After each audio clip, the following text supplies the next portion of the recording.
রাসূল বলেন বান্দার কাছে আল্লাহর পাওনা দুইটা জিনিস। একটা হইল আল্লাহকে লা শরীক বিশ্বাস করবা। মনে আছে কথা? লা শরীক বিশ্বাস করার পদ্ধতি কটা? তিনটা।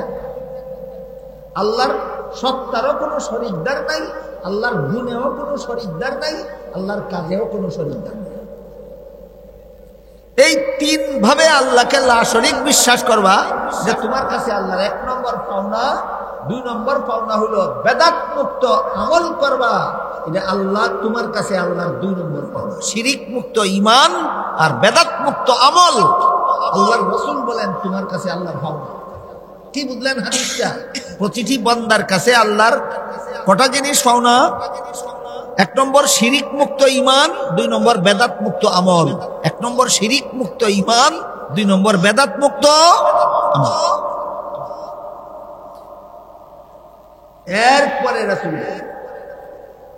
যেমন ভাবে বান্দার কাছে আল্লাহর দুইটা পাওনা আছে, তেমনি ভাবে আল্লাহর কাছেও বান্দার একটা পাওনা আছে। আল্লাহর কাছেও বান্দার একটা পাওনা আছে। রাসূল বলেন আল্লাহর কাছে বান্দার পাওনাটা হইল জান্নাত। আল্লাহর কাছে বান্দার পাওনাটা জান্নাত। এই কথা বলে আল্লাহর রাসূল আরো বলে দিলেন, যেই বান্দা আল্লাহর পাওনা দিয়া দিব, আল্লাহও সেই বান্দার পাওনা দিয়া দিবেন। কি বুঝলেন? যেই বান্দা আল্লাহর পাওনা দিয়া দিব মানে যেই বান্দা শিরিক মুক্ত ঈমান রাখবে, যেই বান্দা বেদাত মুক্ত আমল করবে, আল্লাহ পাক রব্বুল আলামিন তার জন্য জান্নাত তৈরি করে রেখেছেন। এবার বুঝে থাকলে বলেন, জান্নাত কত জিনিসের বিনিময়? দুই জিনিসের। বান্দার জন্য আল্লাহর জান্নাত কত জিনিসের বিনিময়ে? দুই জিনিসের। একটা হইল শিরিক মুক্ত ঈমান, আর একটা হইল বেদাত। কাজেই কেউ যদি শিরিক মুক্ত ঈমানের অধিকারী না হয়, কেউ যদি বেদাত মুক্ত আমলের অধিকারী না হয়, তাহলে এমন লোকের শেষ পরিণতি কি হবে? এই ব্যাপারে আমি দুইটা হাদিস আপনাদের সামনে তেলাওয়াত করেছি। এক হাদিসে আল্লাহ রাসূল বলেন, আতানি আতিম মিন ইনদি রাব্বি ফাখায়্যারানি বাইনা আন ইয়াদখুলানি উম্মতি আল জান্নাতা ওয়া বাইনা আশ-শাফাআহ ফাখতারতু আশ-শাফাআতা ওয়া হিয়া লিমান মাতা ওয়া লাম ইউশরিক বিল্লাহি শাইআ। রাসূল বলেন আল্লাহ আমার কাছে দুইটা প্রস্তাব দিয়া ফেরেশতা পাঠাইছে। দুইটা প্রস্তাবের যে কোনো একটা গ্রহণ করতে পারবেন, একসাথে দুইটা গ্রহণ করার সুযোগ নেই। একটা প্রস্তাব হইল আপনার অর্ধেক উম্মত বেহেশতে যাবে, অর্ধেক উম্মত জাহান্নামে। দুই নম্বর প্রস্তাব হইল আপনার গুনাহগার উম্মত বেহেশতে যাবে, আপনার নেককার উম্মত বেহেশতে যাবে, গুনাহগার উম্মত জাহান্নামে যাবে। তবে আপনার সুপারিশে আমি গুনাহগার উম্মতকে জাহান্নাম থেকে মুক্তি দিয়ে দেব। সাল্লাল্লাহু তাআলা আলাইহি ওয়া আলা আলিহি ওয়া আসহাবিহি ওয়া বারাকা ওয়া সাল্লাম। আম্মা বা'দু ফাআউযু বিল্লাহি মিনাশ শাইতানির রাজীম। বিসমিল্লাহির রাহমানির রাহিম।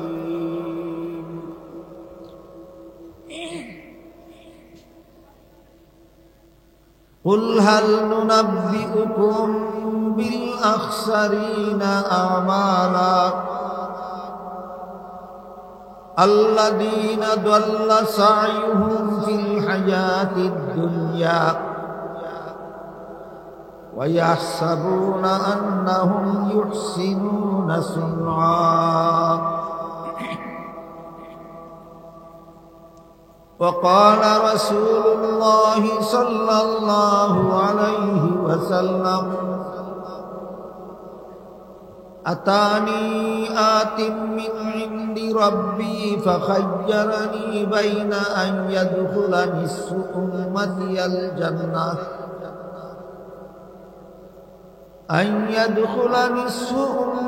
الجنة وبين الشفاعة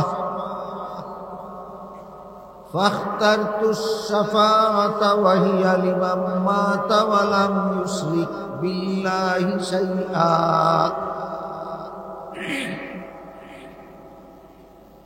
وقال عليه الصلاة والسلام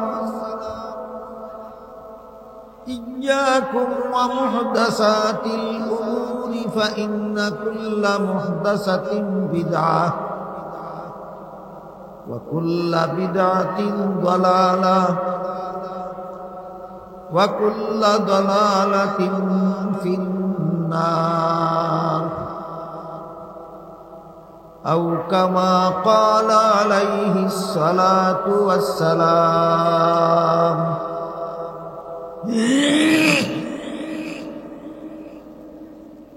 শ্রদ্ধেয় সভাপতি হযরত উলামায়ে কেরাম, এলাকার সর্বস্তরের মুসলমান ভাইয়েরা আমার ও আমার পর্দানিশী মা ও বোনেরা, এক হাদিসে উল্লেখ আছে রাসূল করিম সাল্লাল্লাহু আলাইহি ওয়াসাল্লাম একজন সাহাবীকে জিজ্ঞাসা করলেন যে তুমি কি জানো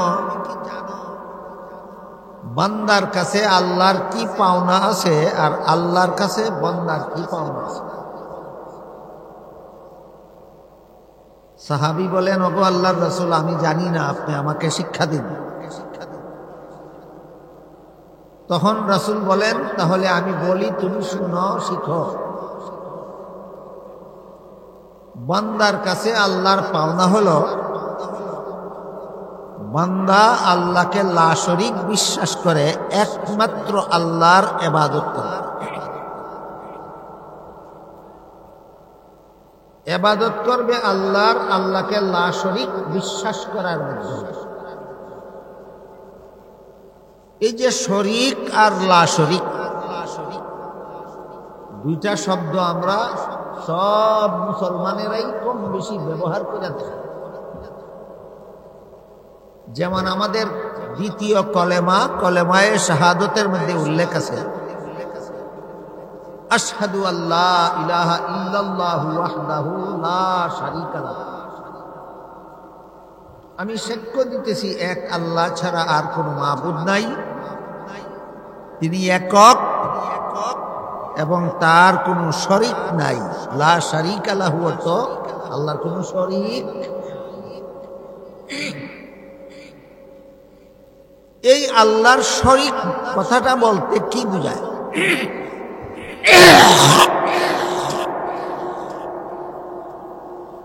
আল্লাহর শরীক কথাটা বলতে কি বোঝায়?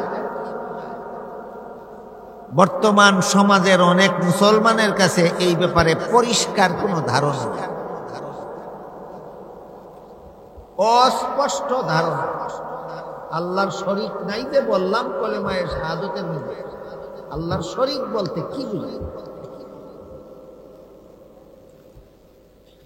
তিন ভাবে আল্লাহর শরীক সাব্যস্ত করা হয়। একটার নাম হইল শিরিক ফিজ জাত, আর একটার নাম হলো শিরিক ফিজ সিফাত, আর একটার নাম হলো শিরিক ফিল আফআল। অর্থাৎ আল্লাহর সত্তার সাথে শরীকদার সাব্যস্ত করা, আল্লাহর গুণাবলীর সাথে শরীকদার সাব্যস্ত করা, আল্লাহর কাজের মধ্যে শরীকদার সাব্যস্ত। কেউ যদি আল্লাহ একজন, এর স্থলে দুইজন মানে, তিনজন মানে, অনেকজন মানে, তাইলে সে আল্লাহর সত্তার মধ্যে শরীকদার সাব্যস্ত। যারা দুই খুদা মানে, তিন খুদা মানে, বহু খুদা মানে, এরা আল্লাহর সাথে অন্য, আল্লাহর সত্তার সাথে অন্যান্য সত্তাকে শরীকদার সাব্যস্ত। এটা হলো সত্তাগত শিরিক।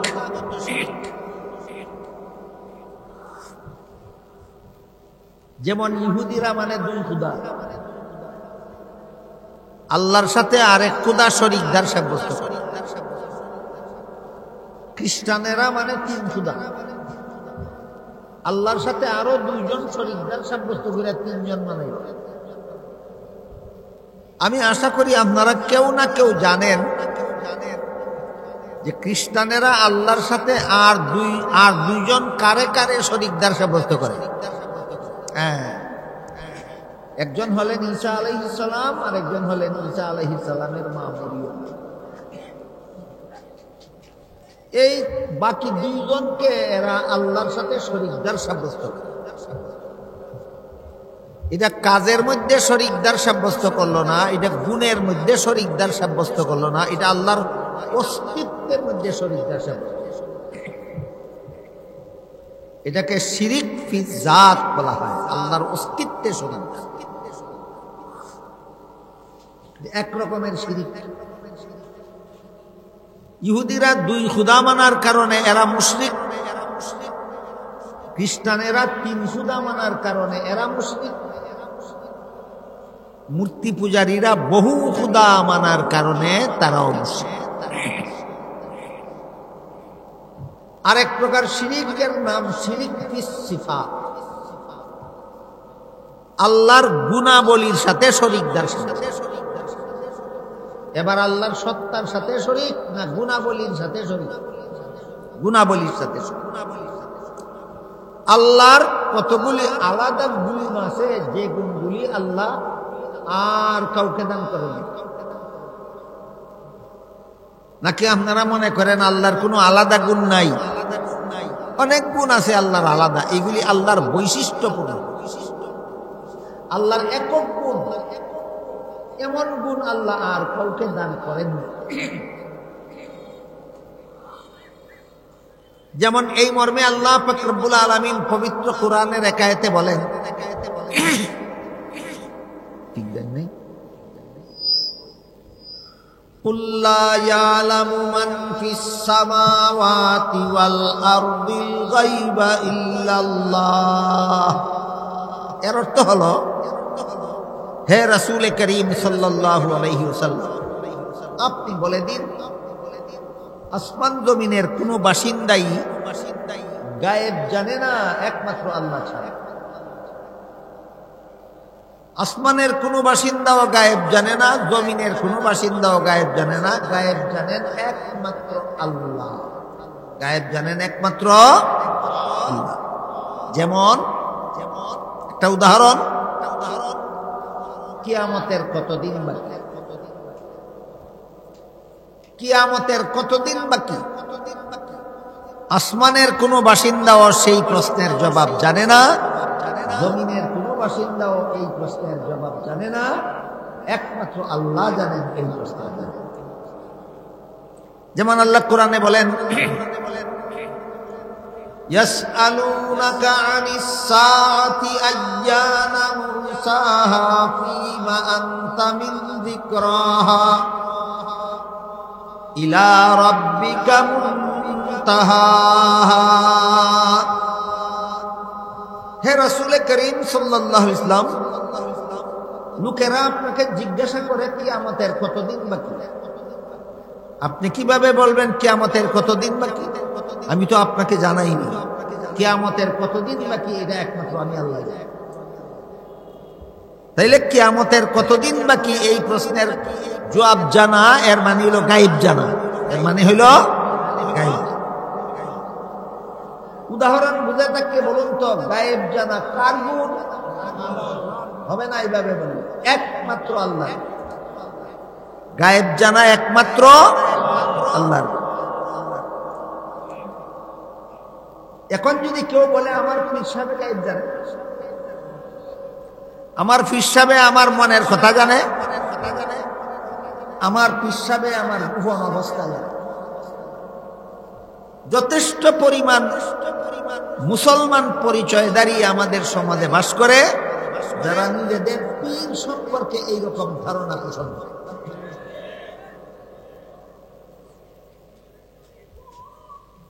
কোরআনের বিভিন্ন আয়াতে আল্লাহ বারবার বলে দিয়েছেন, মানুষের মনের কথা জানেন একমাত্র আল্লাহ। মানুষের মনের কথা জানেন একমাত্র আল্লাহ। কাজেই যেই মুরিদে নিজের পীরের ব্যাপারে ধারণা করে আমার পীর আমার মনের কথা জানে, সে নিজের পীরকে আল্লাহর গুণে গুণান্বিত করবে। আল্লাহর সত্তার মধ্যে শরীকদার সাব্যস্ত করলো না আল্লাহর গুণের মধ্যে শরীকদার সাব্যস্ত করলো, এটা শিরিক ফিস সিফাত বলা। এজন্য যেহেতু আল্লাহ কোরআনে পরিষ্কার ভাষায় বলে দিয়েছেন একমাত্র আল্লাহ ছাড়া আসমান জমিনের কোনো বাসিন্দাই গায়েব জানে না, তাই হযরত ইমাম আবু হানিফা রাহমাতুল্লাহি আলাইহি লিখিত আহলে সুন্নাত ওয়াল জামাতের আকীদা বিষয়ের বহু কিতাব আছে ইমাম আবু হানিফা লিখিত। এর মধ্যে একটা কিতাবের নাম ফিকহে আকবর। এই ফিকহে আকবর কিতাবের ব্যাখ্যা গ্রন্থ শরহে ফিকহে আকবরে উল্লেখ আছে যাকারাল হানাফিয়্যাতু বিত-তাসরিহ, যাকারাল হানাফিয়্যাতু তাসরিহান বিত-তাকফির বিইতিকাদি আন্না নবিয়্য সাল্লাল্লাহু আলাইহি ওয়াসাল্লাম ইয়ালামুল গায়ব লিমুআরাদাতি কওলিহি তাআলা কুল লা ইয়ালামু মান ফিস সামাওয়াতি ওয়াল আরদিল গায়বা ইল্লাল্লাহ। এর অর্থ হইল, যেহেতু আল্লাহ কুরআনের সূরা নামালের 65 নম্বর আয়াতে বলে দিয়েছেন একমাত্র আল্লাহ ছাড়া আসমান জমিনের কোনো বাসিন্দাই গায়েব জানে না, কাজেই কেউ যদি নবীর প্রতি ভক্তি দেখাইয়া বলে নবী গায়েব জানে, আমাদের সমাজে এমন লোকেরও অভাব নাই যারা নবীর প্রতি ভক্তি দেখাইতে গিয়া বলে নবী গায়েব জানে। কিতাবে লেখেন আহলে সুন্নাত ওয়াল জামাতের আকীদা বিষয়ের কিতাব শরহে ফিকহে আকবরে লেখেন, কেউ যদি বলে নবী গায়েব জানেন তাহলে সে কোরআন মানে না। যে কোরআন মানে না সে মুসলমান থাকে না। কাজেই যারা বলে নবী গায়েব জানে এরা তো মুসলমানই না, এরা মুশরিক। তুমি নিজেই মুসলমান না, তোমার আবার সুন্নি কি আর ওয়াহাবি কি? আগে নিজে গিয়া মুসলমান হও। আল্লাহ ছাড়া আর কাউকে গায়েব জানার দাবি করলে মুশরিক হয়, কোরআনের ঘোষণা। এটা আগে মানো, তারপরে বিষয়টা দেখো কে সুন্নি আর কে ওয়াহাবি। তাহলে গায়েব জানা একমাত্র আল্লাহর গুণ।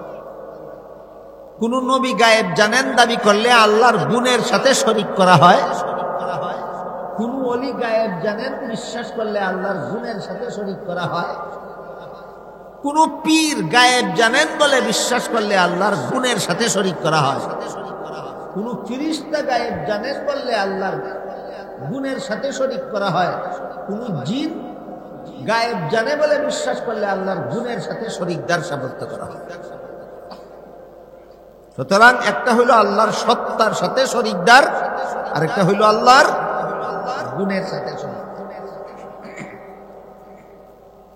আর একটা হইল আল্লাহর কাজের সাথে শরীকদার। আল্লাহ যেমন কাজ করতে পারেন এমন কাজও আল্লাহ ছাড়া আর কেউ করতে পারে না। কাজেই যে কাজগুলি একমাত্র আল্লাহ করতে পারে না আর কেউ করতে পারে না, সেই কাজগুলি যদি আল্লাহ ছাড়া আর কেউ করতে পারে বলে বিশ্বাস করে, সে আল্লাহর কাজের সাথে আল্লাহর কাজের মধ্যে আল্লাহর সাথে শরীকদার সাব্যস্ত করে। যেমন মানুষকে সন্তান দেওয়ার মালিক একমাত্র আল্লাহ, মানুষের হায়াত দেওয়ার মালিক একমাত্র আল্লাহ, মানুষের রিজিক দেওয়ার মালিক একমাত্র আল্লাহ, মানুষের ক্ষেতে ফসল দেওয়ার মালিক একমাত্র। এখন কেউ যদি বিশ্বাস করে আমার ফিরে আমাকে সন্তান দিতে পারে, এইরকম মুরিদেরও অভাব নাই বাংলাদেশও, যে মুরিদানে বিশ্বাস করে তার পীরে তারে সন্তান দিতে পারে। এই সমস্ত মুরিদানেরা নিজের পীরকে আল্লাহর সাথে কিসের মধ্যে শরীকদার সাব্যস্ত করে? আল্লাহর কাজের মধ্যে আল্লাহর সাথে শরীকদার। কোন মুরিদ যদি বিশ্বাস করে আমার পীর আমাকে রোগ মুক্তি দিতে পারে, আমার পীর আমার হায়াত বাড়াইয়া দিতে পারে, আমার পীর আমার ক্ষেতে ফসল বাড়াইয়া দিতে পারে। এই কাজগুলি পীরের নয়, এই কাজগুলি কোনো ওলির নয়, এই কাজগুলি কোনো নবীর নয়, এই কাজগুলি একমাত্র আল্লাহ।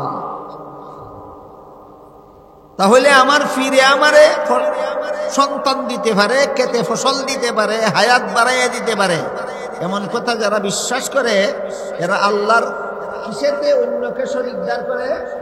আল্লাহর কাজের মধ্যে অন্যকে শরীক দেয়। এই 3 প্রকার শিরিক। এবার আসি মূল কথায়। রাসূল যে বললেন বান্দার কাছে আল্লাহর পাওনা হইল তুমি আল্লাহকে লা শরীক বিশ্বাস কইরা এক আল্লাহর ইবাদত করো। আল্লাহকে লা শরীক বিশ্বাস করার ব্যাখ্যা হলো আল্লাহর সত্তার মতো আর কারো কোনো সত্তা নাই, আল্লাহর গুণের মতো আর কারো কোনো গুণ নাই। আল্লাহ যে কাজ করতে পারেন এই কাজ আর কেউ করতে পারে। তাহলে আপনি আল্লাহকে লা শরীক বিশ্বাস করেন।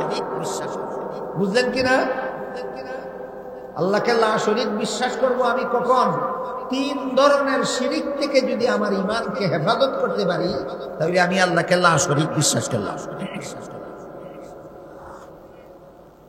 আমার এতক্ষণের কথা যারা বুঝেছেন মনোযোগে বলুন তো, আল্লাহর সাথে কতভাবে শরীকদার সাব্যস্ত করা হয়? আল্লাহর সত্তার সাথে, আল্লাহর গুণের সাথে, আল্লাহর কাজের সাথে।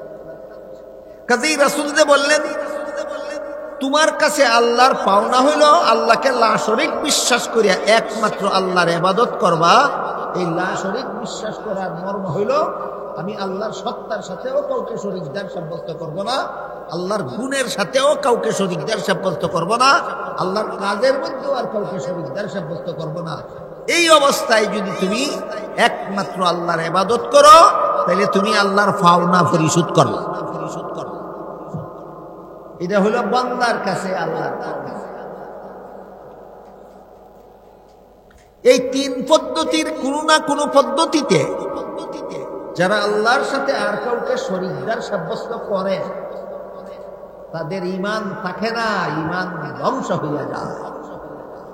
বলেন আল্লাহর সাথে শরীকদার সাব্যস্ত করলে 3 পদ্ধতির কোন পদ্ধতিতে আল্লাহর সাথে শরীকদার সাব্যস্ত করলে ঈমান থাকে না ঈমান ধ্বংস হইয়া যায়? কথাটা বোঝার জন্য একটা উদাহরণ দিই। আপনাদের জানা মতে ওযুর কত ফরজ? 4 ফরজ। 4 ফরজ আদায় করে ওযু করার পরে পেশাব করে দিলে ওযু থাকে না ভাঙা যায়? 4 ফরজ আদায় করে ওযু করার পরে বায়ু ছাইরা দিলে ওযু থাকে না ভাঙা যায়? 4 ফরজ আদায় করে ওযু করার পরে পায়খানা করে দিলে ওযু থাকে না ভাঙা যায়? ঠিক তেমনি ভাবে লা ইলাহা ইল্লাল্লাহ মুহাম্মাদুর রাসূলুল্লাহ কলেমা গ্রহণ করার পরে আল্লাহর সত্তার সাথে শরীকদার সাব্যস্ত করলে ঈমান ধ্বংস হইয়া যায়। আল্লাহর গুণের সাথে শরীকদার সাব্যস্ত করলে ঈমান ধ্বংস হইয়া যায়। আল্লাহর কাজের সাথে শরীকদার সাব্যস্ত করলে ঈমান ধ্বংস হইয়া যায়। কাজে আল্লাহর কাছে কোন ঈমান গ্রহণযোগ্য? শিরিক মুক্ত। এটা মনে রাখতে হবে সারা জীবন আমাদের। কোন ঈমান আল্লাহর কাছে গ্রহণযোগ্য? শিরিক মুক্ত ঈমান। আল্লাহর সাথে শরীকদার সাব্যস্ত করে তুমি ঈমান আনলে তোমার ঈমান থাকে না, ঈমান ধ্বংস হয়ে যায়। আনুষঙ্গিকভাবে আরেকটা কথা জেনে নেই। রাসূল যে বলেছেন আল্লাহকে লা শরীক জানা একমাত্র আল্লাহর ইবাদত করবা, সেই ইবাদতও বিদাত মুক্ত হওয়া শর্ত। ইবাদত নবীর সুন্নাত মতে করতে হবে। মন গড়া পদ্ধতিতে ইবাদত করলে সেটা বেদাত হবে। ইবাদত যদি বেদাত মুক্ত না হয় এই ইবাদত গ্রহণযোগ্য নয়।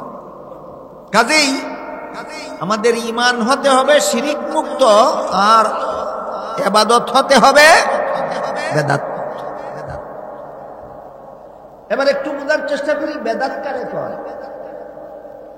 রাসূল করিম সাল্লাল্লাহু আলাইহি ওয়াসাল্লাম পরিষ্কার ভাষায় বেদাতের পরিচয় দিয়া বলেন ইয়াকুম ওয়া মুহদাসাতিল উমুর ফাইন্না কুল্লা মুহদাসাতিন বিদআতুন ওয়া কুল্লা বিদআতিন দালালা ওয়া কুল্লা দালালাতিন ফিন্নার আও কামা ক্বালা আলাইহিস সালাতু ওয়াস সালাম। আল্লাহর রাসূল বলেন, সাবধান আমার উম্মত মুসলমানেরা, মন গড়া পদ্ধতিতে ধর্ম পালন করবে না, মন গড়া পদ্ধতিতে সওয়াবের কাজ করতে যাইবা না, এটার নাম ওই বেদাত। নবীর তরিকা মতে ধর্মের কাজ করবা, নবীর তরিকা মতে সওয়াবের কাজ করবা, এর নাম হলো সুন্নত। আর মন গড়া মতে সওয়াবের কাজ করার নাম বেদাত। খুব সহজ একটা উদাহরণ দিয়ে শুনেন। হাদিস শরীফে রাসূল করিম সাল্লাল্লাহু আলাইহি ওয়াসাল্লাম বলেন, আল্লাহর পক্ষ থেকে আমার মুসলমান উম্মতের জন্য বাৎসরিক 2টা ঈদের ব্যবস্থা দেওয়া হয়েছে। রাসূল কি বলছেন? উম্মতের বাৎসরিক ঈদ কটা? 2টা ঈদের নামও হাদিস শরীফে রাসূল বলে দিয়েছেন। একটা ঈদের নাম ঈদুল আযহা আর একটা ঈদের নাম ঈদুল ফিতর। এমত অবস্থায় আপনি যদি 12ই রবিউল আউয়ালে 3 নম্বরে আরেকটা ঈদ করেন, এটা নবীর তরিকার ঈদ না মন গড়া ঈদ? এইরকম মন গড়া ভাবে ঈদ করা, মন গড়া ভাবে রোজা রাখা, মন গড়া ভাবে ইবাদত করা, মন গড়া ভাবে সওয়াবের কাজ করার নাম বেদাত।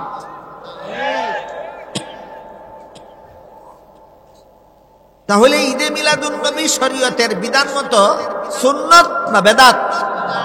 ঈদে মিলাদুন নবী শরীয়তের বিধান মতো বেদাত।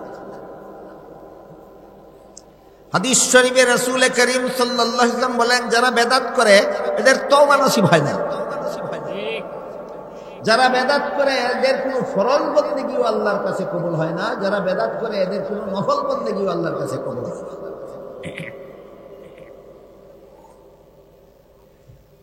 আমাদের সমাজে যথেষ্ট পরিমাণ পীর আছে, পীর, যারা নামাজ রোজা ইবাদত বন্দেগীর ধার ধারে না। বলে মারিফত হাসিল হইয়া গেলে নামাজ রোজা লাগে না। কি হাসিল হইয়া গেলে? মারিফত হাসিল। অথচ আল্লাহ পাক রব্বুল আলামিন আপনাদের নবী মুহাম্মদুর রাসূলুল্লাহ সাল্লাল্লাহু আলাইহি ওয়াসাল্লামকে সম্বোধন করে বলেন, ওয়া'বুদ রাব্বাকা হাত্তা ইয়াতিয়াকাল ইয়াকিন। আপনি আল্লাহ রাসূল আপনি কারে বলছেন? এখানে রাসূলকে বলছেন। আল্লাহ এখানে আপনি কারে বলছেন? রাসূলকে বলছেন। আল্লাহ বলেন, রাসূল আপনি মরণ পর্যন্ত ইবাদত করে যেতে হবে, মরণ পর্যন্ত ইবাদত করতে থাকে। তাহলে আল্লাহ যে আমাদের রাসূলকে মরণ পর্যন্ত ইবাদত করার হুকুম দিলেন, মরণের আগে রাসূলের মারিফত হাসিল হয়েছে না? বলেন, আপনাদের নবী বেশি মারিফত হাসিল করছিলেন না সমাজের পীরেরা মারিফত বেশি হাসিল করছে? তাহলে নবীকে বলেন মরণ পর্যন্ত ইবাদত করতে হবে, প্রমাণ হইল মারিফতের দ্বারা ইবাদত রহিত হয় না। মারিফত হাসিল হইলেও 5 বেলার নামাজ ফরজ থাকে, মারিফত হাসিল হইলেও রমজান মাসে রোজা রাখা ফরজ থাকে, মারিফত হাসিল হইলেও গান বাজনা হারাম থাকে, মারিফত হাসিল হইলেও আল্লাহর ইবাদত বন্দেগী করা ফরজ থাকে।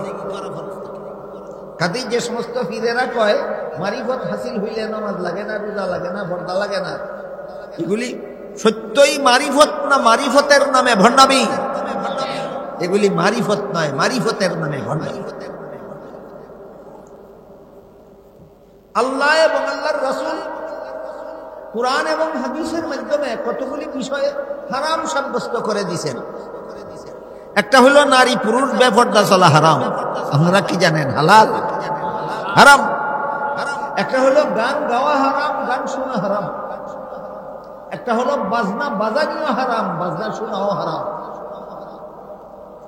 এখন বলেন, যে সমস্ত পীরেরা মহিলাদেরকে নিয়ে মাজারে যায়, উরুস করে, পর্দা কইরা না পর্দা লঙ্ঘন করে? হালাল না হারাম? হারাম কাজের মধ্যে আল্লাহর মারিফত নাই, আছে শয়তানের মারিফত। এই উরুসের মধ্যে গিয়া তারা গান গায় কিনা? হালাল না হারাম? হারাম। হারাম কাজে আল্লাহর মারিফত নাই, এটা শয়তানের মারিফত আছে।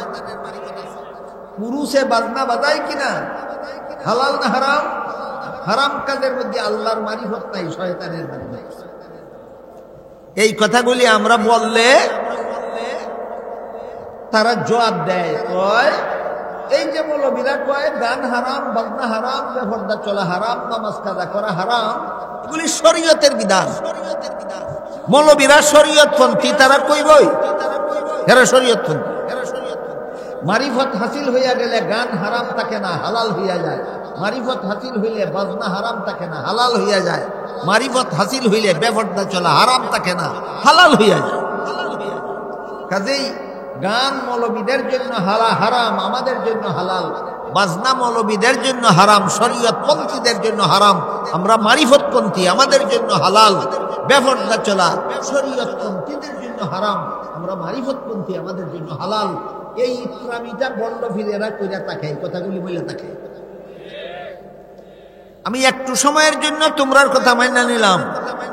মারিফত হাসিল হইলে শরীয়তের হারাম হারাম থাকে না, স্থায়ীভাবে মাইনা নিলাম না একটু সময়ের জন্য? আমি একটু সময়ের জন্য মাইনা নিলাম, মারিফত হাসিল হইলে শরীয়তের হারাম হারাম থাকে না। তাইলে এবার কও, শরীয়তের বিধানে গোবর খাওয়া হারাম, মারিফত হাসিল হইলে?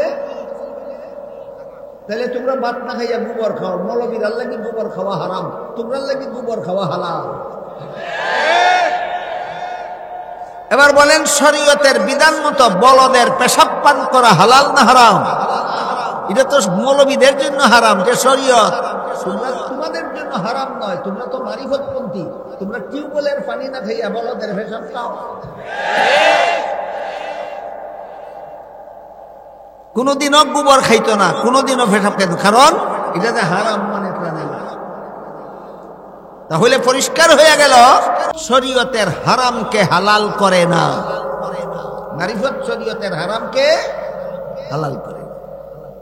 এই মর্মে আল্লাহর কোন ওলি বলে, ইলমে বাতিন হামচু মিসকা, ইলমে জাহির হামচু শির। ইলমে বাতিন হামচু মিসকা, ইলমে জাহির হামচু শির। বেশিরে কায়ে মিসকা শাওয়াদ, কায়ে শাওয়াদ বে শর'এ পীর। এর অর্থ হইল, শরীয়ত হইল দুধের মতো, মারিফত ঘিয়ের মতো। যেই ব্যক্তি দুধ রাখে না এক ফুটাও, সব ঢাইলা ভালাইয়া দেয়, হে ঘি কই পাইব? বলেন, এক ফুটা দুধ রাখে না, সব ফলাইয়া দেয়।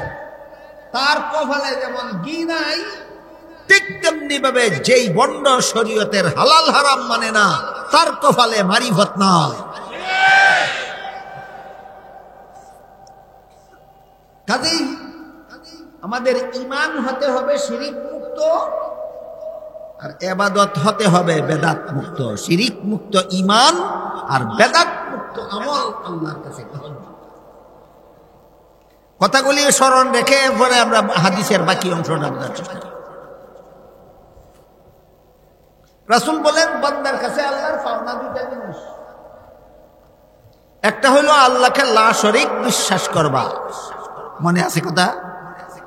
লা শরীক বিশ্বাস করার পদ্ধতি কটা? তিনটা। আল্লাহর সত্তারও কোনো শরীকদার নাই, আল্লাহর গুণেও কোনো শরীকদার নাই, আল্লাহর কাজেও কোনো শরীকদার নাই। এই তিন ভাবে আল্লাহকে লা শরীক বিশ্বাস করবা, যে তোমার কাছে আল্লাহর এক নম্বর পাওনা। দুই নম্বর পাওনা হলো বেদাত মুক্ত আমল করবা, এটা আল্লাহ তোমার কাছে আল্লাহর দুই নম্বর পাওনা। শিরিক মুক্ত ঈমান আর বেদাত মুক্ত আমল আল্লাহর রাসূল বলেন তোমার কাছে আল্লাহর পাওনা। কি বুঝলেন হাদিসটা? প্রতিটি বান্দার কাছে আল্লাহর কটা জিনিস পাওনা? এক নম্বর শিরিক মুক্ত ঈমান, দুই নম্বর বেদাত মুক্ত আমল।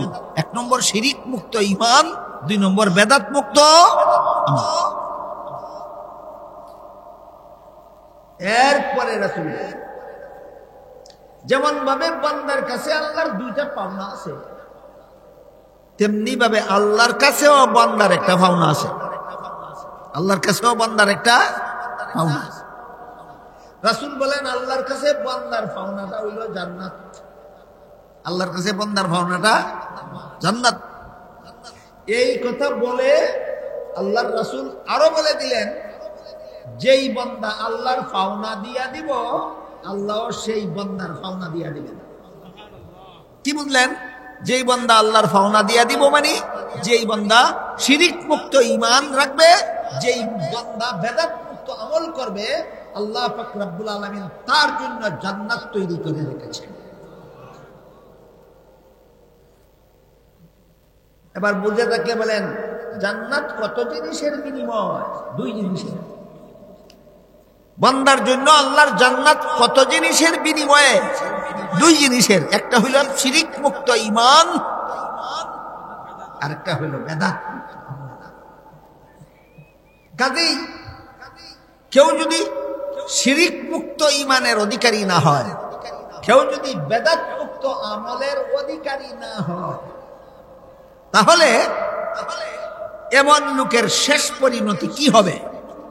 এই ব্যাপারে আমি দুইটা হাদিস আপনাদের সামনে তেলাওয়াত করেছি। একটা দিকে আল্লাহ রাসূল বলেন, আতানি আতিম মিন ইনদি রাব্বি ফাখায়্যারানি বাইনা আন ইয়াদখুলা নিসফু উম্মতি আল জান্নাতা ওয়া বাইনা আশ-শাফাআহ ফাখতারতু আশ-শাফাআতা ওয়া হিয়া লিমান মাতা ওয়া লাম ইউশরিক বিল্লাহি শাইআ। রাসূল বলেন, আল্লাহ আমার কাছে দুইটা প্রস্তাব দিয়া ফেরেশতা পাঠাইছে। দুইটা প্রস্তাবের যে কোনো একটা গ্রহণ করতে পারবেন, একসাথে দুইটা গ্রহণ করার সুযোগ নেই। একটা প্রস্তাব হইল আপনার অর্ধেক উম্মত বেহেশতে যাবে, অর্ধেক উম্মত জাহান্নামে যাবে। দুই নম্বর প্রস্তাব হইল আপনার গুনাহগার উম্মত বেহেশতে যাবে, আপনার নেককার উম্মত বেহেশতে যাবে, গুনাহগার উম্মত জাহান্নামে যাবে। তবে আপনার সুপারিশে আমি গুনাহগার উম্মতকে জাহান্নাম থেকে মুক্তি দিয়ে দিব। যে কত নম্বর প্রস্তাব? দুই নম্বর। রাসূল কোনটা গ্রহণ করলেন আমি পরে বলবো, আগে আপনাদের জিজ্ঞেস করতে চাই, আপনাদের কোন প্রস্তাবটা পছন্দ হয়? দুই নম্বরটা। কোন গুনাহগার উম্মত জাহান্নামে গেলেও নবীর সুপারিশে আল্লাহ তাদেরকে জাহান্নাম থেকে মুক্ত করে দেবেন। এই প্রস্তাব দিয়া আল্লাহ রাসূলের কাছে ফেরেশতা পাঠাইলেন। রাসূল বলেন, আমি দুই নম্বর প্রস্তাবটা গ্রহণ করব। আমার যে সমস্ত উম্মত গুনার কারণে জাহান্নামে যাবে, আমি আল্লাহর কাছে সুপারিশ করব, আমার সুপারিশে আল্লাহ তাদেরকে জাহান্নাম থেকে মুক্ত করে দিবেন। তবে কেউ যদি আল্লাহর সাথে শরীকদার সাব্যস্ত করার মতো গুনাহ করে, তাহলে তার জন্য আমার সুপারিশ হারাম। শিরিক ঈমান যদি শিরিক মুক্ত না হয়, কোন মুমিন যদি আল্লাহ বিশ্বাস করি বলার পরও আল্লাহর সত্তার সাথে শরীকদার সাব্যস্ত করে, অথবা আল্লাহর গুণের সাথে শরীকদার সাব্যস্ত করে, অথবা আল্লাহর কাজের মধ্যে শরীকদার সাব্যস্ত করে, তাহলে তার জন্য নবীর সুপারিশ হারাম। তার জন্য নবীর সুপারিশ হারাম।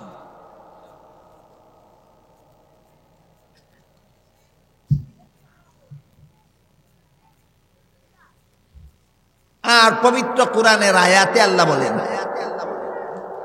মান ইউশরিক বিল্লাহি ফাকাদ হাররামা আলাইহিল জান্নাহ।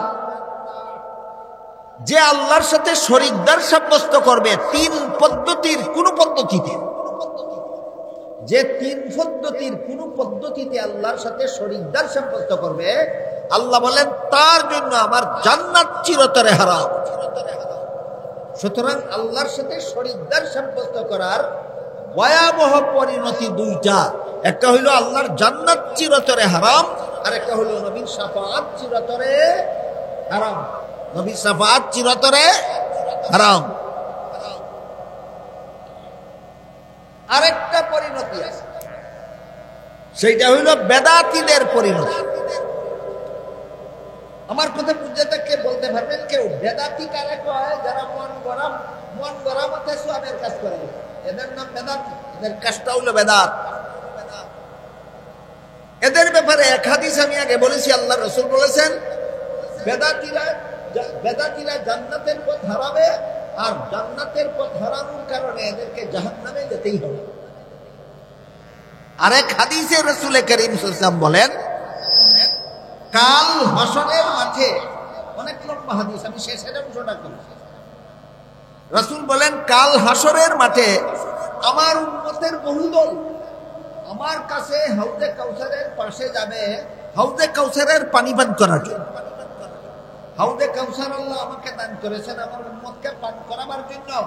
হাসরের মাঠে আমার যেই উম্মত এক বিন্দু হাউজে কাউসারের পানি পান করতে পারবে, অনন্তকাল পর্যন্ত আর কোনোদিন তার পানির পিপাসা হবে না। রাসূল বলেন, সেই হাউজে কাউসার আল্লাহ আমাকে দান করেছেন, হাসরের মাঠে আমার পিপাসু উম্মতকে এই পানি পান করাইয়া তার পিপাসা নিবারণ করেন। এমত অবস্থায় আমার উম্মতের বহুদল সেদিন হাউজে কাউসারের পাশে যাবে। আমি এদেরকে হাউজে কাউসারের পানি পান করাবার আগেই আল্লাহর পক্ষ থেকে তাদের মধ্যে আর আমার মধ্যে আড়াল সৃষ্টি করে দেওয়া হবে। আমি আল্লাহকে জিজ্ঞাসা করব, আল্লাহ হাউজে কাউসার আমাকে দিলেন আমার উম্মতকে পান করাবার জন্য, এরাও তো আমার উম্মতের বিভিন্ন দল, এদেরকে পান করাবার আগেই আপনি আড়াল সৃষ্টি করে দিলেন কেন? বাধার সৃষ্টি করলেন কেন? আমার বিভিন্ন উম্মতের দলকে আপনি আমাকে হাউজে কাউসারের পানি পান করাতে দিলেন না কেন? আল্লাহর পক্ষ থেকে জবাব আসবে, ইন্নাকা লা তাদরি মা আহদাসু বাদাক। আপনি দুনিয়া থেকে বিদায় হওয়ার পরে আপনার সুন্নত তরিকা মতো এরা ইবাদত করে নাই, এরা মন গড়া মতো ইবাদত করে। তাইলে মন গড়া মতো যারা ইবাদত করে এদের পরিচয় বেদাতি, এদের পরিচয় বেদাতি। হাসরের মাঠে আল্লাহ যখন রাসূলকে বেদাতি চিনাইয়া দিবেন, তখন রাসূল বেদাতিদেরকে বলবেন, সুহকান সুহকাল লিমান গায়্যারা বাদি। আমার পরে আমার তরিকা বাদ দিয়া মন গড়া তরিকা মতো যারা ধর্ম পালন করেছে, মন গড়া পদ্ধতিতে যারা সওয়াবের কাজ করেছে, আমার হাউজে কাউসারের পানি তাদের জন্য নয়। তোমাদেরকে হাউজে কাউসারের পানি দেব দূরের কথা, আমি তোমাদের চেহারাও দেখতে চাই না, আমার কাছ থেকে দূরে সরে যাও। শিরিকের ভয়াবহ পরিণতি দুইটা, একটা হলো আল্লাহর জান্নাত হারাম, আর একটা হলো নবীর শাফাআত হারাম। মনে থাকবে কথা? শিরিকের ভয়াবহ পরিণতি কটা? দুইটা, একটা আল্লাহর জান্নাত হারাম, আর একটা হলো নবীর শাফাআত হারাম।